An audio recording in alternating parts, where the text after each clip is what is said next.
All right, another quick video about this MGM. I was just out today, a few minutes ago. I might try to link these two videos together. I doubt it though.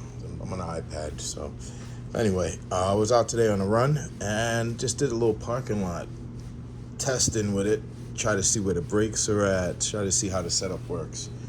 So far, I'm actually impressed. I was able to find the cutoff limit, and it cuts like an XLX2, so that's good. We can continue on after. I was also able to just see how the heat is, but the purpose of the video is to actually plug it in to see the graph, because I haven't seen it yet. So I figured let me just do it and make a quick video of it. So let's hurry up and get that done. I'm very impressed so far. I'm not gonna lie. Took a while to set it up. Took a while to set it up to my liking, so I could crawl around in the basement. So those settings worked out pretty well. So I'm not disappointed that I took the time for that. So let's get this going.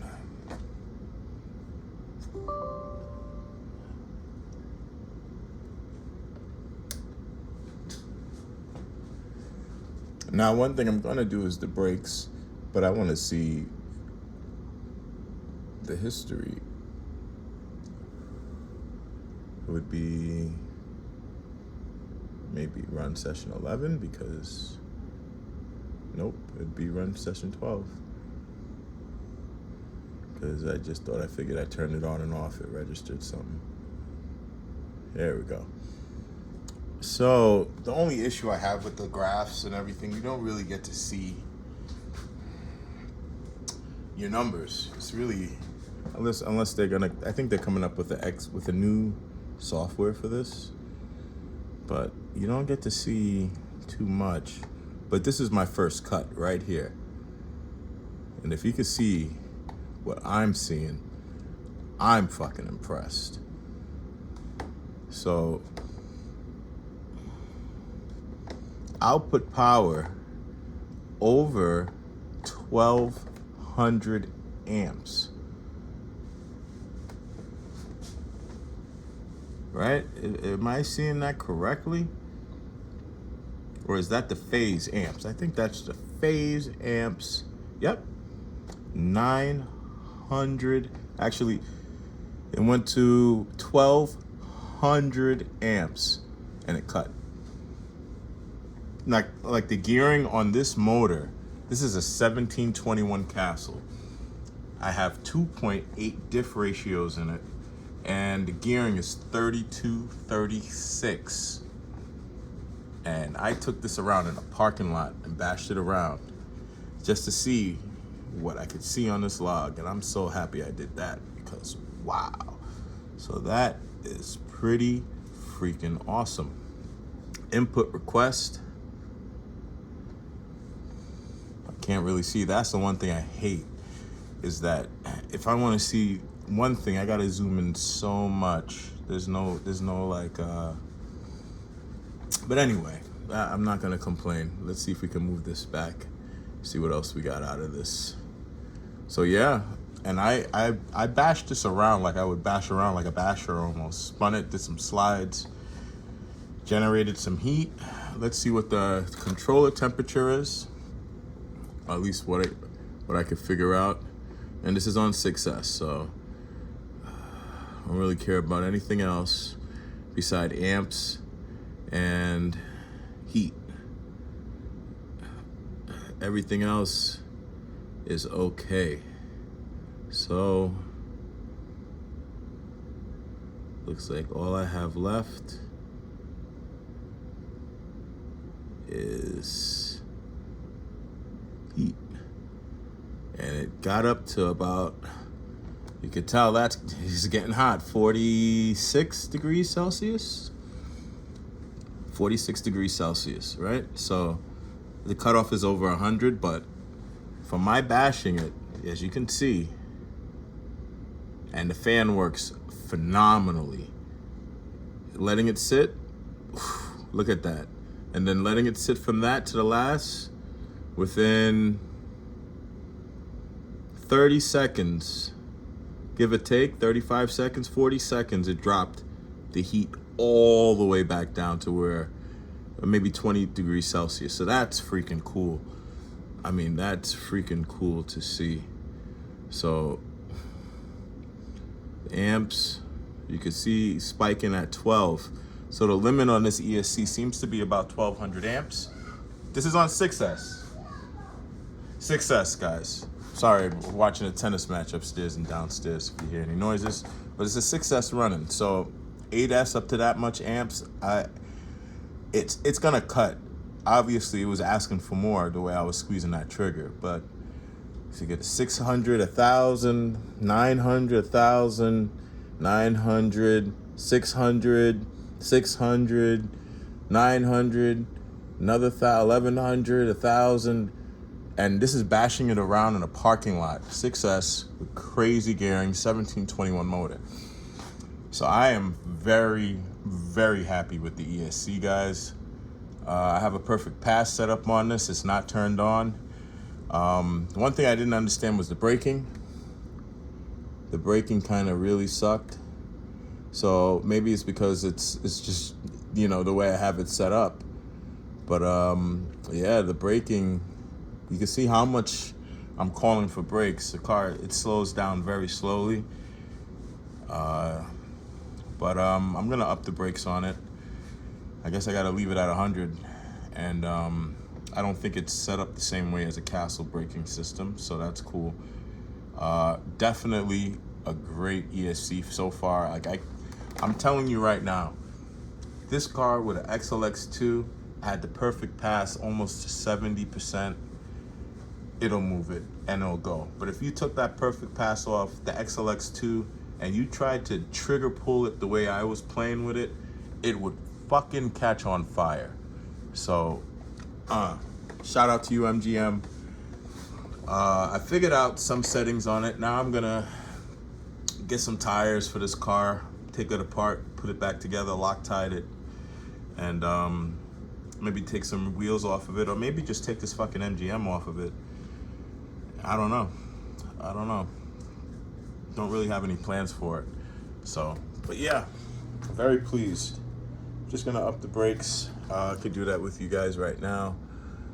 Let's see where that is actually.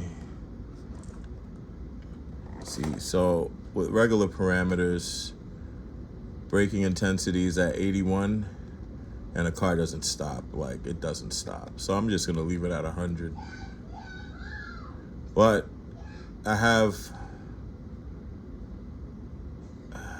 let's see what else we're gonna write. And then we're gonna go to all parameters as well. I'm gonna change the freewheel up as well dramatically because it just rolls.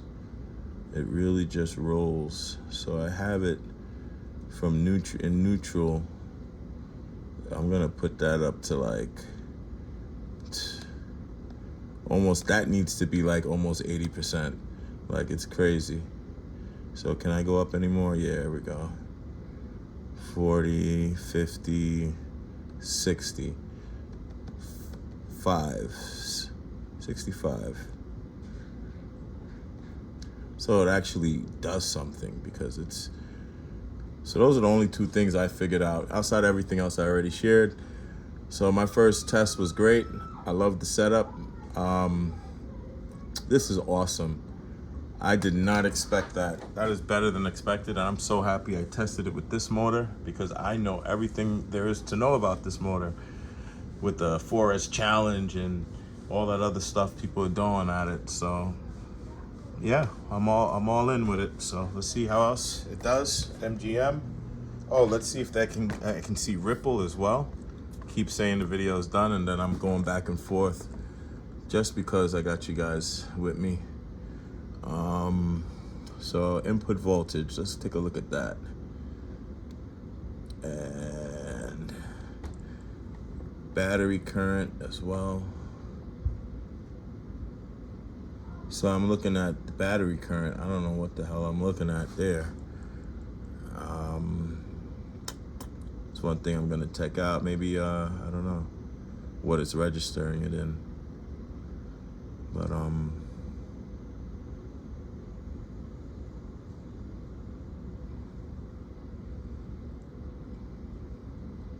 the batteries hold up from what I see. I have no problems with these batteries, man. Shout out to the Success Onyx, man. I know you got something special in the works. I gotta call you. I gotta give you a call. I'm sorry I haven't been very busy. Just fucking shit up, as you can see. But RPMs, just certain things with the way the graph is. It just no idea what this shit is talking about with RPMs. I don't know what they're talking about, but none of that makes sense to me.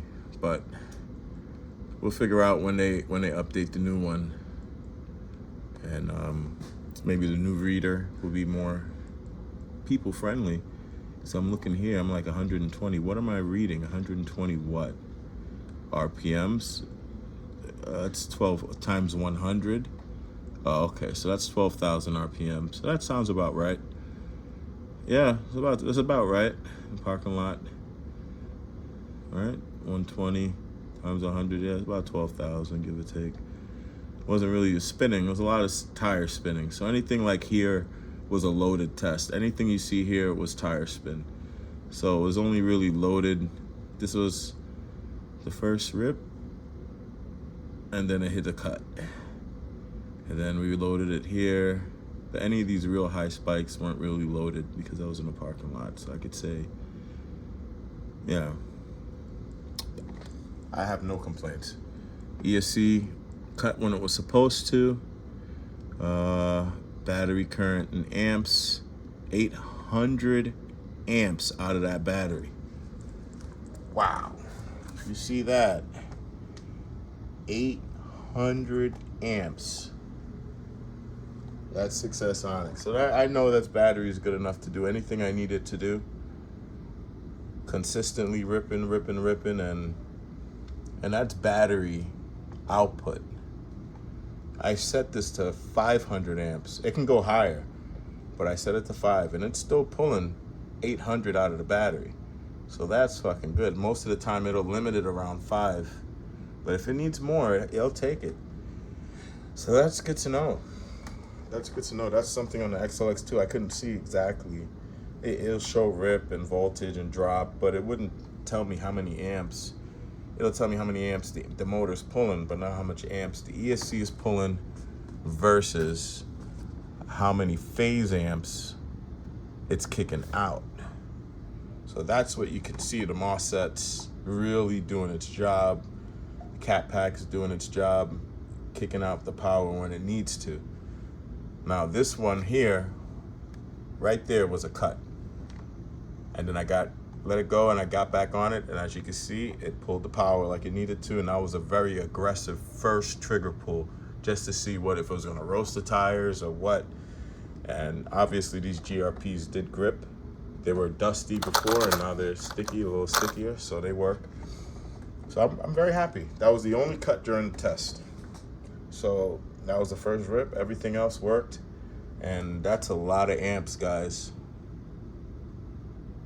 It's a lot of amps. And it's like it's spiking and then it's dropping. That's because I'm in a parking lot. I'm not holding it and I'm not giving it I'm loading it but not really running it to test it. So next time I take it out, I'm going to be in the warehouse. I'll have about 1,200, 1,500 square feet. So I can rip it straight and swerve if I have to. If I don't have brakes, I can maneuver it around, have some grass run off.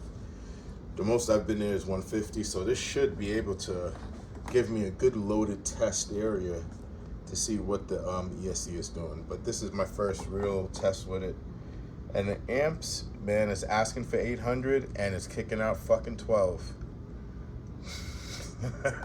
And then it asked again, 500, and it still kicked out 12. So, the ESC is good. Everything is working with it. Very pleased. Shout out to you, MGM. You did a great job with this so far. Didn't set it on fire, but as you can see, man, we got power to put through it. So you made something that'll hold up a little better to me, in my opinion, so far. Because if I had like I said, if I tried to put an XLX2 through this, it would have flamed. It wouldn't have even made it. It would have cut.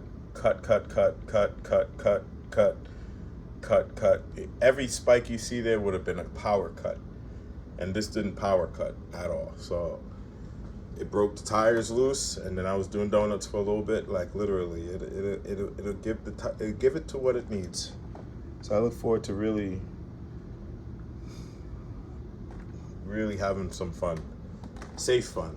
This is the first time I could say actually safe fun. I could actually limit the power it draws out of a battery. I could put 2 fucking Spectrum EC5s on this and tell it not to pull more than 250 amps. And understand that, you know, your wires are going to get hot and everything's going to get hot, but your battery's going to be fine, and the controller, it'll take it. So I'm not sure about these wires yet, but I have no complaints yet. They didn't get hot to the point where everything cools down so fast. Like really cools down pretty fucking fast. So yeah, that's my first running and graphs. And I hope this helps people make that jump, because Castle has a place and MGM has a place. This is not like a first-time ESC. So if you've been burning up Castles and you have a motor or two sitting around that you can't really push to the limit, you could probably get a lot more enjoyment out of it with the MGM. So that's what I think this controller is for, some high amp motors, or people who have really gotten to the point where, because people are doing 200 miles an hour on an XLX2 with a single motor. All right, I don't, you know, so it's like, how much more do you really need? The tires aren't there yet. We don't have enough road. We need a drone following us with a receiver on top in order to keep up with the damn cars. That's how fast they're going. So, but enjoyment wise, yep, I will definitely think about sticking this into a heavy low C T5 5T, throwing that with the 1700 kV, and it shouldn't have any problems having a blast. So that's the next project, I think. So you guys, 17 minutes is enough. Hope you guys enjoyed the share. No GPS data, but I really love the MGM. So I'm very happy with it. I'm happy I made that jump. I have to work hard and try to buy another couple of them and outfit another car or two I have with it. And now that I have an understanding of it, I could definitely help anybody who needs help. All right, so you guys take care.